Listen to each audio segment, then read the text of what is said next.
Have you started thinking about what your quality of life will be like when you are 60, 70, 80?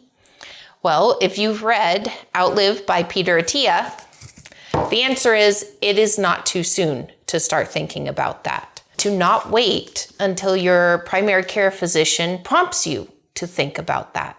Outlive, The Science and Art of Longevity. Basically, this book breaks down what Peter Attia calls the 4 horsemen, which are the chronic diseases of aging and the diseases you are most likely to die from in old age. The 4 horsemen are heart disease, which is the #1 thing people die from in the US right now. Cancer, neurodegenerative disease, that's like Alzheimer's or dementia, and then type 2 diabetes. And he spends the whole first half of this book really delving into the science and what is known about each of these diseases. He really makes you feel the importance of understanding how drastic these diseases are on people's health. He also breaks down what he calls medicine 2.0 versus medicine 3.0. So medicine 2.0 is essentially the medical environment in which we live right now, which focuses on dealing with problems after they have become health problems. Dealing with cancer once you have presented with cancer.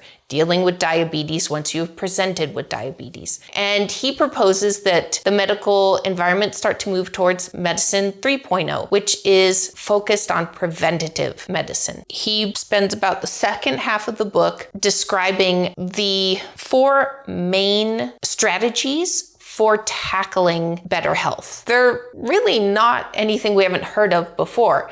It's exercise, nutrition, sleep, and emotional health. What I really liked about this book was, even though exercise, nutrition, sleep, and emotional health are nothing new, he really emphasizes that how someone becomes healthy is entirely dependent on the individual. No one's journey to health will look the same. No one is going to necessarily have the same underlying issues. He talks a lot about how right off the bat, many people are genetically predisposed to things like Alzheimer's or cancer. He really emphasizes too that you can be a person who is not carrying very much body fat and you can still be suffering from heart disease. You can be a person who is overweight but does not present with any indicators of diabetes. It's really about figuring out what is likely to kill you early or lead you to have poor health later in life when we would prefer to be enjoying our lives. My only dislike with this book is perhaps the science was just a lot to bite off and chew at some points in this book. He does delve really strongly into some numbers and it will make your head spin at some points, but I would still highly recommend this book. It was extremely illuminating. It works really well with last month's book, Atomic Habits, and I think it's great that we read Atomic Habits first because this book gives you the reasons you should be working on your health, and last month's book gives you the ideas on how to start. The meeting for Outlive will be on April 10th here at the library. We have also started a Facebook group for the Library Book Club. It is called the Jefferson County Library Book Club. Go ahead and look it up on Facebook, and I hope to see you at the meeting.